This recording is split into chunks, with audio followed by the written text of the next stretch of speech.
Good morning बच्चों। आज हम सब बीएड सेकेंड सेमेस्टर के बच्चों को पढ़ाएंगे, जिसमें हम आज इसमें आपको आपका second paper assessment for learning अधिगम का आकलन के बारे में आपको बताएंगे। हम आज आपको सब्जेक्टिव मेथड के बारे में बताएंगे, जिसको हिंदी में आत्मनिष्ठ विधि भी कहते हैं। क्या कहते हैं? आत्मनिष्ठ विधि। सब्जेक्टिव मेथड के बारे में आपको बताऊंगी। ये सब्जेक्टिव मेथड जो है ये पर्सनालिटी के मेज़रमेंट का ही पार्ट है। जैसा मैंने आपको इससे पहले जो हमने आपको वीडियो दिया था, मैंने उसके वीडियो में आपको दिया था कि जो मेज़रमेंट पर्सनालिटी का मेज़रमेंट होता है वो 3 भागों में डिवाइड होता है। किसमें सब्जेक्टिव और ऑब्जेक्टिव, प्रोजेक्टिव के बारे में मैंने बताया था। तो आज जो है मैं आपको किसके बारे में बताऊंगी? सब्जेक्टिव मेथड के बारे में बताएंगे, जिसको हिंदी में हम क्या कहते हैं? आत्मनिष्ठ विधि कहते हैं। इससे बताने से पहले मैं आपको ये बता देती हूँ कि ये जो सब्जेक्टिव मेथड है, ये जो होता है ये कितने भागों में डिवाइड है? 4 भागों में। कितने भागों में? इसको 4 भागों में बांटा गया है। ठीक है, 4 भागों में बांटा गया है, जिसमें हमारा पहला जो भाग है वो जो है क्या है? जीवन इतिहास विधि। जीवन इतिहास विधि, जिसको क्या कहते हैं? केस स्टडी भी कहते हैं। क्या कहते हैं? केस स्टडी कहते हैं। दूसरा जो है साक्षात्कार विधि है। साक्षात्कार विधि है, जिसको हम क्या कहते हैं? Interview method. क्या कहते हैं? इंटरव्यू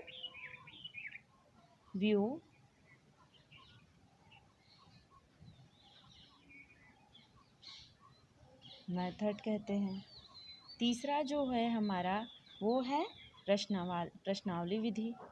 क्या है? प्रश्नावली विधि। ठीक है, जिसको हम क्वेश्चनेयर मेथड कहते हैं। क्या कहते हैं?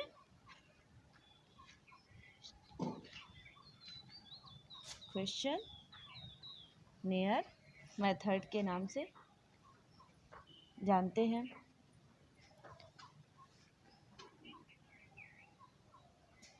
और चौथा जो है हमारा आत्मलेखन विधि होता है। क्या होता है?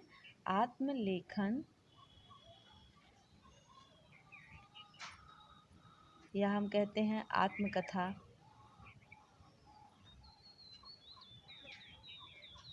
आत्मकथा लेखन विधि, जिसको ऑटोबायोग्राफिकल टेक्निक कहते हैं। क्या कहते हैं? ऑटोबायोग्राफी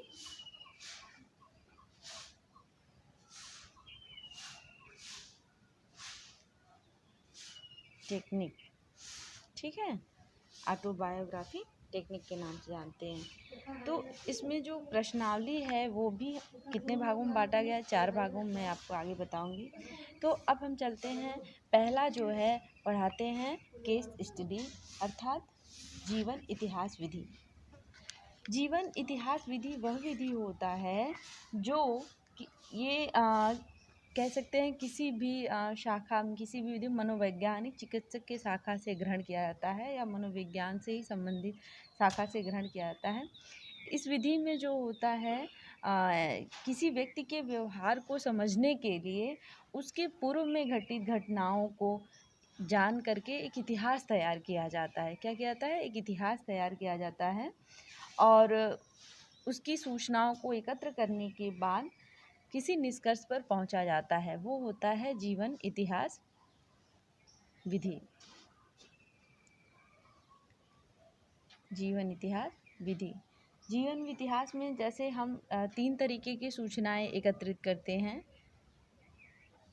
3 तरीके से सूचनाएं एकत्रित करते हैं। ठीक है, वो सूचनाएं जैसे पहला जो होता है वो हमारा होता है प्रारंभिक सूचनाएं। क्या होती हैं? प्रारंभिक सूचनाएं। दूसरा जो होता है व्यतीत इतिहास। और तीसरा जो होता है वो वर्तमान अवस्था होता है। क्या होता है? वर्तमान अवस्था। ठीक है, तो ये जो हमारा 3 तरीके के इतिहास होते हैं, जीवन इतिहास, प्रारंभिक सूचनाएं, व्यतीत इतिहास, वर्तमान। हम आपको एग्जाम्पल के लिए इसमें बताते हैं आपको कि अगर कोई भी व्यक्ति है, जैसे कोई अपराधी व्यक्ति है और उसके बारे में जानना जाता है कि क्या यह व्यक्ति जो है प्रारंभिक अवस्था मतलब बचपन से ही ये अपराधी था, या किसी कारणवश या कोई ऐसी परिस्थिति या घटनाओं के कारण जो है वो ऐसा हुआ। और दूसरा जो होता है व्यतीत इतिहास, जो वो आज अपराधी हुआ है उसके पीछे जो है व्यतीत जो उसकी इतिहास है, उसके कारण वह जो है अपराधी बना, और वर्तमान में उसकी क्या स्थिति या परिस्थिति है। तो कहने का मतलब कोई भी व्यक्ति जन्मजात अपराधी नहीं होता है। यह व्यक्ति किसी परिस्थिति, किसी घटनाओं के बाद ही वह क्या होता है, अपराधी होता है। और उसकी सारी सूचनाओं को, उसके सारे डाटा को, उसके बीते हुए अतीत वर्तमान को जानने के बाद, सूचनाएं तैयार करने के बाद एक निष्कर्ष निकाल जाता है। यही जीवन इतिहास विधि होता है, जिसको केस स्टडी भी कहते हैं। ठीक है, आपको समझ में आ गया। अब चलते हैं हम दूसरा, जो हमारा सब्जेक्टिव मेथड का दूसरा जो पार्ट होता है वो है इंटरव्यू मेथड। ठीक, हम चलते हैं अब दूसरा, इंटरव्यू मेथड मतलब साक्षात्कार विधि। ठीक है, साक्षात्कार विधि जो होता है ये व्यक्ति के व्यक्तित्व के परीक्षण हेतु, क्या होता है, व्यक्ति के व्यक्तित्व के परीक्षण हेतु जो होता है यह सामान्य विधि साक्षात्कार विधि ही है। और जैसे कि हम सरकारी नौकरियों में जब चयन करने के लिए इस विधि का सर्वाधिक प्रयोग किया जाता है। इसमें जो होता है परीक्षक व परीक्षार्थी जो होते हैं आमने सामने बैठे रहते हैं, और परीक्षक जो है परीक्षार्थी से विषय से संबंधित प्रश्नों को पूछते हैं, और उसके प्रश्न को पूछने पर उसके दिए गए उत्तरों पर उनके हाव भाव, उनके अन्य तरीके से उसके व्यक्तित्व का भी पता चल जाता है। और इसमें जो कुशल परीक्षक ऐसा प्रश्न पूछता है जिससे कि जो परीक्षार्थी है उसके मतलब की बात, मतलब परीक्षार्थी के मतलब की बात निकल जाए, और परीक्षार्थी जो है निसंकोच अपनी बातों की अभिव्यक्तिकरण कर सके। यही होता है इंटरव्यू। तो इंटरव्यू में आपने देखा कि इंटरव्यू जो होता है बहुत ही अच्छा होता है। जैसे हम एग्जाम्पल के लिए बता देते हैं, जैसे आयोग हमारा परीक्षाएं करवाता है, टीजीटी पीजीटी है, तो बच्चे जो हैं वो रिटेन टेस्ट क्वालीफाई करते हैं। रिटेन टेस्ट क्वालीफाई करने के बाद उनको 50 नंबर का इंटरव्यू देना होता है। वह इंटरव्यू जो होता है वो उसके नौकरी में काफ़ी सहयोगी होता है। एक एग्जाम्पल के लिए आप जान सकते हैं कि ये जो है सब्जेक्टिव मेथड के अंतर्गत आता है। अब हमारा जो थर्ड है वो क्या होता है, क्वेश्चनियर मेथड, जिसको हम क्या कहते हैं, प्रश्नावली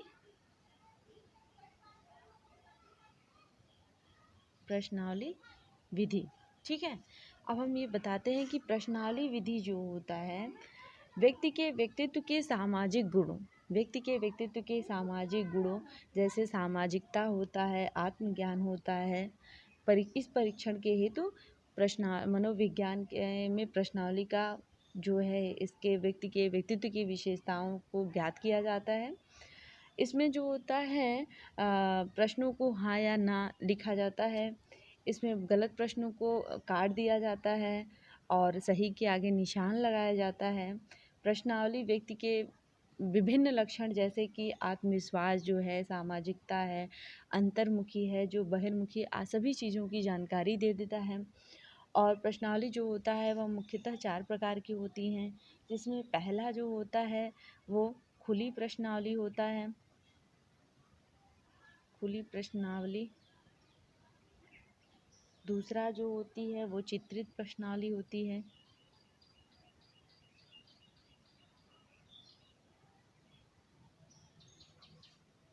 तीसरा जो होता है वह प्रतिबंधित या बंद प्रश्नावली होती है।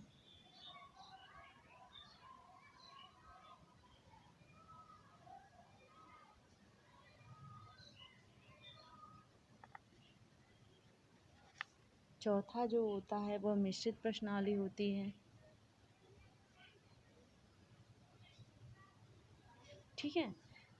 अब पहला जो है ओपन क्वेश्चनियर होता है, दूसरा जो होता है पिक्टोरिकल क्वेश्चनियर होता है, और तीसरा जो होता है क्लोज क्वेश्चनियर होता है, चौथा जो है मिक्स्ड क्वेश्चनियर होता है। तो खुली प्रश्नावली जो होती है जिसमें उत्तरों में हाँ या ना लिखा जाता है, ठीक है, हाँ या ना लिखा जाता है, सही या गलत का निशान लगाया जाता है। इसमें व्यक्ति जो होता है अगर अंतर्मुखी है तो भी वो अपनी बातों की व्यक्तीकरण कर सकता है, तो ये खुली प्रश्नावली होती है। चित्रित प्रश्नावली में चित्रों के माध्यम से जो होता है व्यक्ति जो है उसके प्रश्नों का उत्तर दे देता है। प्रतिबंधित या बंद प्रश्नावली होता है उस तरीके जैसे कह सकते हैं खुली प्रश्नावली जो होता है उसमें हाँ या ना देकर पूरा वर्णन करना पड़ता है। जैसे कह सकते हैं कि भारत की संस्कृति के विषय में अपनी विचार व्यक्त कीजिए, इसमें एग्जाम्पल के लिए कह सकते हैं। और प्रतिबंधित अथवा बंद प्रश्नावली में हाँ या ना का प्रयोग किया जाता है, ठीक है। तो जैसे कि हम कह सकते हैं कि हमारा राष्ट्रीय पशु कौन सा है, या हमारी जो है राष्ट्रीय फूल कौन कौन कौन से हैं, या हम कह सकते हैं भारत की राजधानी दिल्ली है या नहीं है, या हम ये भी कह सकते हैं कि अ, हमारा जो हमारा हमारा भारत को कितने राज्यों में बांटा गया है, 28 है, सही है गलत है। ये सारी चीज़ें जो होती हैं क्या होती हैं, ये हमारी बंद प्रश्नावली के अंतर्गत आती हैं। अब मिश्रित प्रश्नावली जो होता है, मिश्रित प्रश्नावली में ऐसे प्रश्नावली होते हैं जैसे इसमें जो होते हैं इसमें तीनों प्रकार के प्रश्नों का सम्मिश्रण होता है। यह अन्य विधियों की अपेक्षा बहुत ही कुछ कमियां हैं इसमें। जैसे कि हम इसका जो होता है कि कभी कभी जो होते हैं परीक्षार्थी जो होते हैं वह सही तथ्य को छिपा लेते हैं, गलत उत्तर दे देते हैं। कभी कभी ऐसे प्रश्न होते हैं जिसका परीक्षक कुछ और अर्थ लगाते हैं, परीक्षार्थी कुछ और पर लगाते हैं, और कुछ विद्यार्थी बिना मनन के उत्तर लिख देते हैं। ये मिश्रित प्रश्नावली जो होते हैं, उपरोक्त कमियां होते हुए भी यह बहुत अच्छी प्रश्नावली मानी गई हैं। और इसमें जो है अनेक व्यक्तियों के व्यक्तित्व का परीक्षण एक साथ ही हो जाता है, ये हमारा होता है मिश्रित प्रश्नावली। अब हम अंत में आते हैं, चौथा जो होता है वो हमारा क्या होता है, आत्मलेखन या आत्मकथा लेखन विधि, जिसको हम ऑटोबायोग्राफिकल कह सकते हैं। अब हमारा जो होता है आत्मकथा विधि, जिसको ऑटोबायोग्राफिकल मेथड के नाम जाना जाता है। ये जो होता है अपनी आत्मकथा लिखते समय व्यक्ति बिना किसी रोक टोक के अपनी इच्छा तथा अपने विचारों का वर्णन करता है। क्या होता है, अपनी आत्मकथा लिखते समय व्यक्ति जो है बिना किसी रोक टोक के अपनी इच्छा अपने विचारों का जो वर्णन करता है वही उसका आत्मकथा होता है, उसी को ऑटोबायोग्राफिकल कहते हैं। ये जो होता है आत्मकथा जो होता है ये भी तीन तरीके से होता है। पहला जो होता है ये जो होता है निर्देशित आत्मकथा होती है, निर्देशित आत्मकथा होती है। दूसरा जो होता है अनिर्देशित होता है,